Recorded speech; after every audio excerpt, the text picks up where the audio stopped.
বুধ মাসের প্রথম 11 দিন বকরি থাকছে, শনি বকরিতেই রয়েছে। এমতো অবস্থায় সত্যি 12টা রাশির ওপর দিয়ে কিন্তু একটা টার্বুলেন্স ঝড় ধাক্কা থাকবে, আর সেই ধাক্কা বেশ কটা রাশির জন্য কিন্তু অত্যন্ত ভালো হতে চলেছে।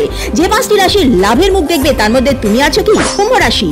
যদিও শনি সাড়ে প্রকোপে ঝড় বয়ে যাচ্ছে তোমাদের উপর দিয়ে, কিন্তু এই আগস্ট মাস তোমাদের জন্য অনুকূল হবে।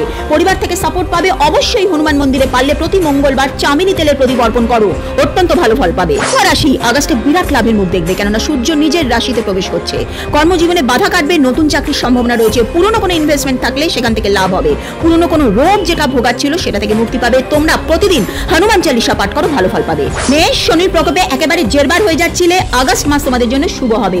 জমি, বাড়ি, যানবাহন নতুন কিছু কেনার সম্ভাবনা রয়েছে। পিতামাতার স্বাস্থ্য ভালো থাকবে। প্রতি শনিবার অশ্বত্থ গাছের তলায় একটু জল দিতে পারলে দিন দুগানি রাত চৌগানি উন্নতি হবে। তুলা রাশি। আগস্টে গজলক্ষ্মী ও লক্ষ্মীনারায়ণ রাজযোগ তৈরি হচ্ছে।